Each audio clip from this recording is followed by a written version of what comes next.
Hi, my name is Miguel Lopez. You're watching GameSpot Live, and I'm here to tell you about the new Rumble in Mario Land, Super Smash Bros. Melee. If you've played the first one, you're probably familiar with what this is all about. Basically, 1 to 4 players going at it in crazy 2D fighting, drawing from all the elements of Nintendo's famous franchises, its characters, its settings, and even some of its items, special moves, and that sort of thing. Overall, pretty crazy game, very fast-paced, very spastic, and if you've played the first one, then you'll know just what to expect with this one. Probably the most significant upgrade from the last one is, aside from graphics and all, is the addition of a pretty real single-player mode. Aside from standard story mode, which in this one is called the classic mode, arena to arena, character to character fighting.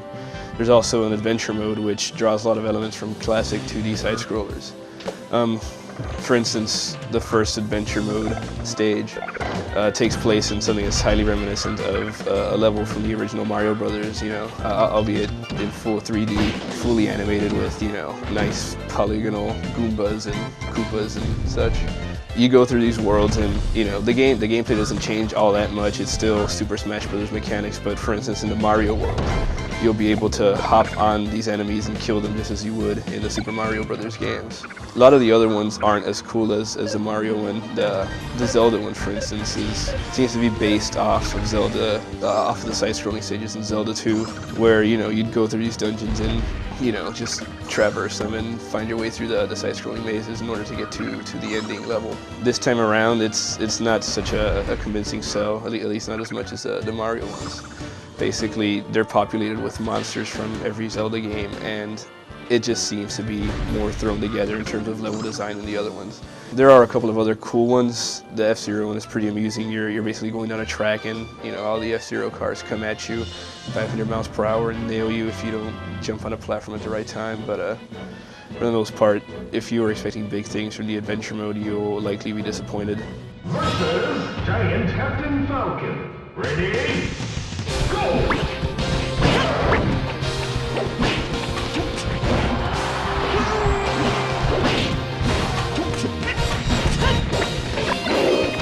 Most likely though, after you've unlocked everything and have had your fill of all the single player games, you're likely to spend most of your time in the multiplayer matches, which really is what Smash Bros. Is all about.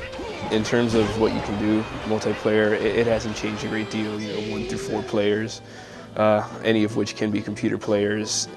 You're able to set each player up in certain teams and what have you, so that you can skew the matches however you want.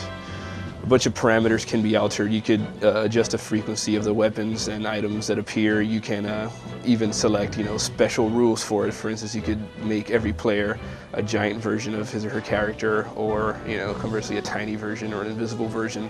But overall, when you have 4 people playing the game and everybody's into it, it's probably one of the best multiplayer experiences out there. In regards to the fighting system itself, it really hasn't changed a great deal. They've added a couple of moves and they've changed the way certain things work. Grabs, for instance, aren't as effective as they were before. Now, you'll feel as if their range has decreased, or as if, for instance, Samus shoots her grapple beam out.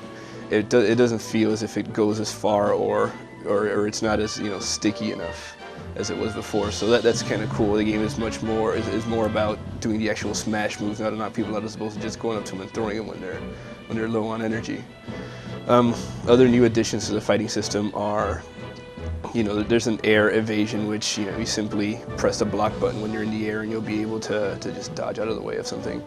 There's also a little sidestep move, which you basically do by executing a grab-like motion and hitting to the side, basically as you evade somebody who's attacking you in your face.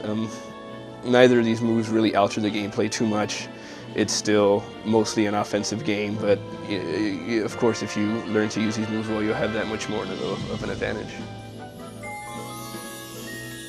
Your reward for going through all of the single player modes and for generally playing a heck of a lot is the game's trophy mode. Basically, as you play, you'll either find trophies strewn about the levels, or you'll be able to get them in secret modes, or the more you play, the more coins you get, which you can in turn put into a slot machine in the game's trophy menu. These trophies are basically 3D portraits of famous and not so famous Nintendo characters, Nintendo settings, Nintendo items, and that sort of thing. You know, aside from the obvious, you know, Mario, Samus, Link, Zelda, those kinds of people, you'll have some pretty crazy stuff. You'll have a balloon fighter, you'll have the guy from Mach Rider, you'll have you know, a creature from Clu Clu Land, you'll have the Mute City map of F-Zero. It's pretty off the wall.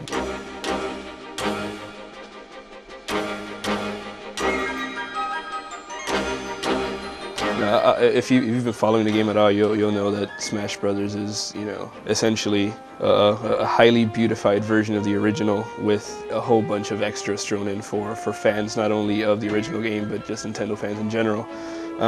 It's one of the best looking games we've seen this year in regards to how fast it moves, how good the characters look, and really just the amount of madness going on in the backgrounds at one time. As on its own merits, it's probably one of the best multiplayer games available for any platform. And obviously, if you have a GameCube, you're going to want to check this one out. It goes without saying, if you're a Nintendo fan, this is definitely for you. So check it out. It's going to be out very soon, and we highly recommend it.